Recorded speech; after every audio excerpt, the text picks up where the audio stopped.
சுவையான கொத்தமல்லி சட்னி தான் நம்ம எப்படி செய்யலாம் அப்படிங்கிறத இந்த வீடியோவில் பார்க்க போகிறோம்.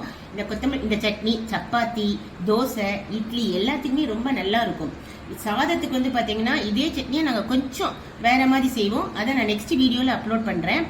இந்த கொத்தமல்லியில் வந்து பார்த்தீங்கன்னா ஃபைபர் நிறைஞ்சிருக்கு. அதே மாதிரி இதில் அயன் சத்துமே நிறைய இருக்குது, நிறைய நியூட்ரியன்ஸ் இதில் அடங்கியிருக்கு. நம்ம ஏதாவது ஒரு வகையில் நம்ம டெய்லியே இந்த கொத்தமல்லி நம்ம ஃபுட்டில் சேர்த்துக்கிட்டு தான் இருக்கிறோம். ஆனால் இதே மாதிரி சட்னியாகவும் நம்ம வாரம் ஒரு தடவை செஞ்சு சாப்பிடும்போது நம்ம ஹெல்த்துக்கும் ரொம்ப நல்லா இருக்கும், இந்த டேஸ்ட்டும் ரொம்ப நல்லா இருக்கும். வாங்க இதை எப்படி செய்யலாம் அப்படிங்கிறத இந்த வீடியோவில் பார்க்கலாம். கொத்தமல்லி சட்னி செய்யறதுக்கு என்னென்ன தேவையான பொருட்கள் அப்படிங்கறத பார்க்கலாம். இதுக்கு வந்து நான் 4 பச்சை மிளகாய் எடுத்துருக்கிறேன், ஒரு சின்ன பீஸ் இஞ்சி, கொத்தமல்லி இலை ஒரு 2 கைப்பிடி. அதை வந்து பாத்தீங்கன்னா வேர் மட்டும் நல்லா கட் பண்ணிட்டு அந்த தண்டெல்லாம் இருக்கணும், அது நல்லதா இருக்கும். தண்டெல்லாம் வச்சு வாஷ் பண்ணிருக்கேன். இதுல வாஷ் பண்றதுக்கு ஒரு சின்ன பிகினர்ஸ்க்காக ஒரு சின்ன டிப்ஸ் சொல்றேன். இதை நீங்க வந்து ரன்னிங் வாட்டர்ல அப்படியே அதை டேப்பை ஓபன் பண்ணிட்டு கழுவ வேண்டாம். அப்படி கழுவினீங்கன்னா மண் ஃபில்டர் ஆகாது. ஒரு பாத்திரத்துல தண்ணி வச்சு அதை நல்லா ஊற வச்சிடணும் கொஞ்ச நேரம், அப்பதான் அடியில மண் ஃபில்டர் ஆகும். அதே மாதிரி ஒரு 2-3 டைம் நல்லா வாஷ் பண்ணி எடுத்துக்கோங்க.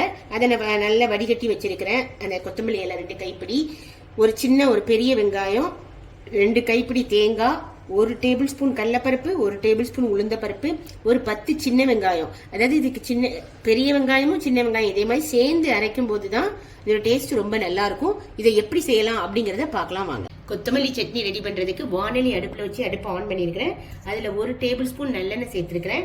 இப்போ இதுல வந்து கடலைப்பருப்பு, உளுந்த பருப்பு சேர்த்துங்க. இது கொஞ்சம் செவக்கட்டும். உளுந்த பருப்பும் கடலைப்பருப்பும் செவந்துச்சு. இப்போ இந்த பச்சை மிளகாயும் இஞ்சியும் ஆட் பண்ணிடுறேன். பெரிய வெங்காயம் ஆட் பண்ணிக்கலாம். சின்ன வெங்காயம் ஆட் பண்ணிக்கிறேன். இப்போ இது ரெண்டுமே நல்லா வதங்கட்டும். இது பெரிய வெங்காயமும் சின்ன வெங்காயமும் வதங்கிடுச்சு. இப்போ நம்ம இந்த தேங்காய் பூ சேர்த்துடலாம். தேங்காய் பூ ரொம்ப வதங்க வேண்டாம். அது சேர்த்த உடனேயே நம்ம இந்த கொத்தமல்லியையும் சேர்த்துடலாம். இந்த கொத்தமல்லி இலையும் ரொம்ப வதக்கிட வேண்டாம், கொஞ்சம் அதனுடைய பச்சை ஸ்மெல் லைட்டா போகணும். அந்த அளவுக்கு வதக்கினா போதும். அந்த பச்சை நிறம் மாற வேண்டாம், அந்த அளவுக்கு வதக்கினா போதும். ஜஸ்ட் இதை நான் போட்டு ஒரு 2 நிமிஷம் தான் வதக்கியிருக்கிறேன், போதும் அதுவே. இப்போ நான் வந்து புளி வந்து பார்த்தீங்கன்னா ஒரு சின்ன பீஸ் சேர்த்துக்கிறேன். இதுக்கு புளி கொஞ்சம் சேர்த்து போடும்போது அந்த சட்னி நல்லா இருக்கும். அதனால இந்த புளியும் சேர்த்துக்கிறேன். சேர்த்துட்டு இப்போ நம்ம அடுப்பை ஆஃப் பண்ணிட்டு இது நல்லா ஆறினோடனே மிக்சி ஜாரில் சேர்த்து நம்ம சட்னியாக அரைச்சி எடுத்துட்டு வந்துடலாம். வதக்கின எல்லாத்தையுமே நான் மிக்சி ஜாரில் சேர்த்துட்டேன். இப்போ தேவையான அளவு உப்பு சேர்த்து நம்ம இப்போ சட்னியாக அரைச்சி எடுத்துட்டு வந்துடலாம். இப்போ சட்னி மிக்சி ஜாரில் சேர்த்து அரைச்சி எடுத்துட்டு வந்துட்டேன். டேஸ்ட் பார்த்துக்கோங்க, உப்பு பத்தலைன்னா சேர்த்து போட்டுக்கோங்க. இப்போ நான் வந்து இதை தாளிச்சு விடப்படேன்.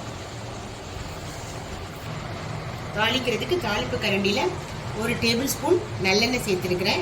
இப்போ இதில் கடுகு உளுந்த பருப்பு சேர்த்துட்டு ஒரே ஒரு வரமிளகாவும் சேர்த்து அது லேசாக பொரிஞ்ச உடனே நம்ம சட்னியில் சேர்த்த வேண்டியது.